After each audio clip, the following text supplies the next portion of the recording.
नमस्कार मित्रांनो. तर लाखात एक आमचा दादा या मालिकेमध्ये आपल्याला पाहायला मिळतं की काजू पुड्या दुकानात नवीन माल आलेला लावत असतात. काजू पुड्याला म्हणतो की यावेळेस दुकानातले भारी भारी माल आला आहे. इकडे सूर्या दुकानात येतो, पण तो वेगळ्याच विचारात असतो. जसा त्याच्या हातात फोनची पिशवी बघतात तसं काजू पुड्या म्हणतात की अरे दादा, आणलास वे फोन? कसला आणला? कुठला आणला? मला नेला असतं तर याच्यापेक्षा चांगला फोन मी तुला दाखवला असता. तेव्हा काजू म्हणतो की अरे याला काय कळतंय, मला नेला असता तर जगातला भारी फोन दाखवला असता. सूर्या काहीच बोलत नाही. ते सूर्याने आणलेली फोनची पिशवी घेतात, फोन उघडतात आणि म्हणतात की आईला हे पण मॉडेल टॉपचं दिसतंय. हे दोघं बघून त्यांच्यात फोन बघायची कॉम्पिटिशन लागते. इकडे सूर्या त्या सिद्धार्थचा विचार करत असतो. त्याला काही कळत नाही नक्की तो सिद्धार्थ आहे, मला सिद्धार्थ दिसला की तो वेगळाच कोणीतरी होता. सूर्या म्हणतो की नाही, तो सिद्धार्थच होता. एकदम सिद्धार्थसारखा हुबेहूब दिसत होता, पण मला नक्की भास झाला का तो सिद्धार्थच होता, काही कळत नाही. नंतर सूर्याला आठवतं की आपण त्याची जाताना गाडीची नंबर प्लेट बघितली होती. तेव्हा सूर्या म्हणतो की आता तो सिद्धार्थ होता की नव्हता याचा फक्त एकच मार्ग आहे, त्या गाडीचा नंबर प्लेट. ती गाडी कोणाच्या नावावर आहे हे कळाल्यानंतर तो सिद्धार्थच होता की नाही हे कन्फर्म होईल. तो म्हटला की पण जर तो सिद्धार्थ असला तर मी दिलेली हाक त्याला ऐकायला कशी गेली नाही की त्यांनी बळण केलं. सूर्याला खूप सारे प्रश्न पडालेले असतात. इकडे तुळजाच्या घरी शत्रू आणि डॅडी बोलत असतात. तेव्हा डॅडी शत्रूला म्हणतात की काय हो, तुमचं काम आजकाल लय थंड पडले. तेव्हा शत्रू म्हणतं की अहो, ह्या तुळजानं पळून जाऊन लग्न केल्यापासून आपल्याला कुठं किंमत राहिली आहे, आणि तसं पण तुम्ही सरनोबतांना 25% हिस्सा दिल्यापासून त्यांनी आपल्या शब्दाला किंमत कुठं ठेवली आहे. डॅडी म्हणतात की हो. त्यांच्या बायकांकडे बघून म्हणतात की या पळून गेलेल्या औलादींवर तर ती गेली आहे, तिनं तर सगळं नाव धुळीला मिळवले. त्या दोघीसुद्धा खाली मान घालून असतात. शत्रू म्हणतो की काय करायचं, लवकरच आपल्याला काहीतरी करावं लागणार आहे. डॅडी म्हणतात की तो पट्ट्यावाला, तो तर तुमचा मित्र आहे ना, तो तुमचं ऐकत नाही आणि मित्राच्या शब्दाला किंमत नाही म्हटल्यावर मैत्री कसली? शत्रू म्हणतो की अहो, त्याचं तर काय घेऊन बसताय, लग्न मोडल्यापासून ती येड्यागत करायला लागले, काम कसं थांबता येईल हेच फक्त बघतो. तेव्हा शत्रू डॅडींसोबत बोलत असतो. इतक्यात ती भांडीवाली बाई तिथे पोहोचते आणि आवाज देते अक्का म्हणून.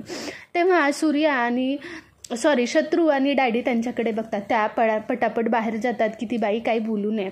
तेव्हा त्या बाहेर गेल्यानंतर ती म्हणतात की अहो मालकीनबाई, अक्का, तुम्ही काल तेवढ्यात बोलतच असते की इतक्यात शत्रू बाहेर येऊन उभा राहतो. तेव्हा ती बाई म्हणते की अहो, काल तुम्ही एवढी चांगली चांगली कापडं दिली, माझ्या मनाला राहिलं. तुम्हाला त्यासारखं एक पण भांडं माझ्याकडं नव्हतं, यासाठी मी आज सातारच्या बाजारात जाऊन तुमच्यासाठी चांगलं भांडं आणलं आहे. शत्रू म्हणतो की झालं, भांडी देऊन झाली असली तर जावा तुम्ही. हे ऐकल्यानंतर त्या म्हणतात की हो जातोय, भांडं रिकामच आहे. शत्रू हातात घेऊन बघत असतो. तेव्हा ती बाई म्हणते की हे बघा, मी तुमच्यासाठी सगळ्यात चांगलं भांडं बघून आणलं आणि नावसुद्धा टाकलं आहे. तुम्ही त्याच्यावर नाव तेवढं नीट आहे की नाही वाचा. त्या दोघींनासुद्धा कळते की यावर नक्कीच काहीतरी आहे. डॅडी शत्रूला आवाज देतात आणि म्हणतात की त्या बायकांच्या भांड्याच्या ह्याच्यातून झालं असलं तर आपण आपल्या कामाकडं पण लक्ष देऊ. शत्रू हो म्हणतो. इकडे त्या दोन्हीसुद्धा बायका भांडं हातात घेतात आणि त्या बाईने सांगितल्याप्रमाणे भांड्यावर बघतात तर तिने भांड्यावर निरोप लिहून पाठवलेलं असतं. त्याच्यावर लिहिलं असतं उद्या दुपारी 2 वाजता जोगेश्वरी मंदिर. तेव्हा त्या दोघीसुद्धा खूप खुश होतात. इकडे सगळ्या बहिणी दादाची घरी यायची वाट बघत असतात, कारण आज त्यांना फोन घेऊन भेटणार असतो. त्या म्हणतात की अजून कसा दादा आला नाही. सगळेजण टक लावून दादाची वाट बघत असतात. तेवढ्यात सूर्या घरी येतो. सूर्या घरी आल्यानंतर बहिणी म्हणतात की दादा आलास तू, बरं झालं आलास, कुठं आहे? असं म्हटल्यानंतर सूर्या म्हणतो काय कुठं आहे, कोण? ते म्हणतात काही नाही, तू काहीतरी विसरलायस का? बहिणी म्हणतात. हा सूर्या म्हणतो हां, तो महिन्याचा किराणा माल ना, आज जरा कामाच्या गडबडीत विसरलो, उद्या नक्की आणतो. धनुचा मूड जातो. तेव्हा तेजो म्हणते दुसरं काय? तेव्हा तो म्हणतो दुसरं काय? तेव्हा आपली भागी म्हणते की अरे मोबाईल आणणार होतंस ना.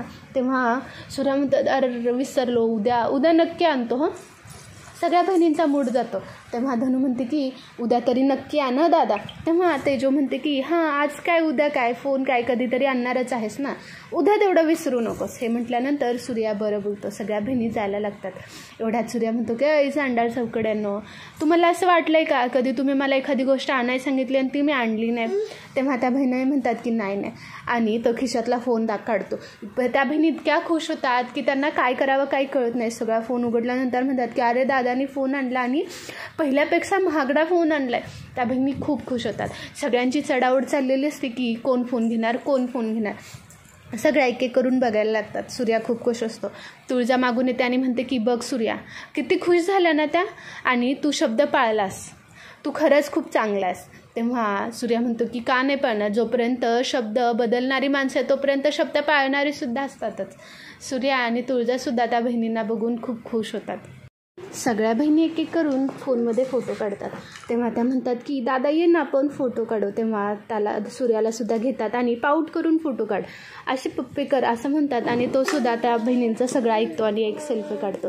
सगळ्या कुटुंबासोबत फोटो काढल्यानंतर सगळेजण खूप खुश होतात. तेवढ्यात सूर्या रात्री एकटा बसतो. तेव्हा भागी बघते की आपला दादा एकटाच बसलाय. तो बघून ती म्हणते की अरे दादा काय झालं, काय टेन्शन आहे का. तेव्हा सूर्या म्हणतो की भागे काय नाही, फोन आणला ना, तू खुश आहेस ना. तेव्हा भागी म्हणते की दादा काय झालंय सांग ना मला. तेव्हा सूर्या म्हणतो की अगं भागी, मला सिद्धार्थ दिसला गं, पण तोच असेल तर त्याने माझी हाक का ऐकली नसेल. तेव्हा भागी त्याला समजून सांगते आणि म्हणते की दादा मला तर असं वाटतंय सिद्धार्थनेच धोका दिला असेल. जर तो असा फिरतोय तर तो तुळजाला भेटायला का नाही येत आहे. तेव्हा सूर्या म्हणतो की हो, मला काय ते सांगितलंच पाहिजे, मी तुळजापासून काही पण लपवू शकत नाही, मी तिच्यासोबत कधीच खोटं वागणार नाही. तेव्हा भागी म्हणते की दादा तिला जर सिद्धार्थचं कळालं तर ती पूर्ण तुटून जाईल. आत्ताच कुठं तिच्या चेहऱ्यावर आनंद आहे, मला असं वाटतं तू तिला सांगायला नकोस. सूर्या म्हणतो की नाही भागी, असं खोटं बोलून नाही चालणार, असं खोटं किती दिवस चालणार. भागी म्हणते की दादा मला असंच वाटतं, बाकी तुझी इच्छा काय करायचं ते बघ. हे बघून झाल्यानंतर सगळ्या बहिणींच्या फोनमध्ये इतक्या खुश असतात, त्या पप्पीला फोन करतात आणि आपला नवीन फोन दाखवतात. नवीन फोन दाखवल्यानंतर त्या म्हणतात की चल ना आपण सेल्फी काढू. पप्पीसुद्धा खूप खुश होते आणि सेल्फी काढायसाठी ती म्हणते आम्ही आमच्या घरातल्या वहिनीवर काढला, पण बाहेरच्या वहिनीवर तर पाहिजे ना, म्हणून त्या खूप सेल्फी काढतात. इकडे तुळजा त्या बहिणींना बघत बसलेली असते. सूर्या तिच्याजवळ येतो आणि म्हणतो की तुळजा, हे सगळं तुझ्यामुळं शक्य झालं, कावायला नाही तर त्यांना मायेनं कुरवाळायला हवं. तेव्हा तुळजा म्हणते की हो, हे असंच कर सूर्या, मला आज तुझा खरंच अभिमान वाटतो. सूर्या म्हणतो की हो, आणि तुळजा तिथून निघून जाते. हे सगळं भाग्य ऐकते की आपल्या दादानं सिद्धार्थबद्दल काही सांगितलं नाही. तेव्हा सूर्या म्हणतो की नाही भाग्य, नाही काही सांगितलं. तो तिला तसं सांगतो. आणि आपल्याला पुढच्या भागात पाहायला भेटणार आहे की रात्री सूर्याचे वडील खूप दारू पिऊन येतात. हे तुळजानं दारू उघडल्यानंतर कळतं. तुळजा सगळ्यांना बाहेर बोलवते आणि सांगते की अरे तात्या दारू पिऊन आले, तुम्ही यांना कधी अडवत का नाही. तेव्हा त्यांच्या बहिणी सांगतात की अगं आई गेल्यापासून त्यांनी दारूला जवळ केलं आणि ते त्या दारूच्या नशेत बुडाले. तेव्हा तुळजा म्हणते की हे असं किती दिवस चालणार, त्यांची दारू सोडवलीच पाहिजे. तेव्हा ते आपलं ताट करते आणि तात्यांजवळ जाते. तात्यांजवळ गेल्यानंतर ती म्हणते की अहो, हे सगळं तुमच्यावर एवढं जीव लावतात आणि तुम्ही असं वागलात तर कसं चालेल, तुम्ही दारू सोडचाल का त्यांच्यासाठी, मी तुमच्याकडे पहिल्यांदाच काहीतरी मागते आहे. बाहेर सगळ्या बहिणी बघत असतात आणि म्हणतात की किती छान बहिणीने समजवलं ना, नक्की तात्या त्या बहिणीचं ऐकतील. सूर्या म्हणतो की नाही, ते मला नाही वाटत असं ते त्यांचं ऐकतील. आणि इथेच लाखात एक आमचा दादाचा भाग संपतो आणि हे आपल्याला पुढच्या प्रोमोत पाहायला भेटणार आहे. तुम्हाला हा व्हिडिओ आवडला असेल तर आपल्या चॅनलला लाईक करायला, शेअर करायला आणि सबस्क्राईब करायला विसरू नका. थँक्यू.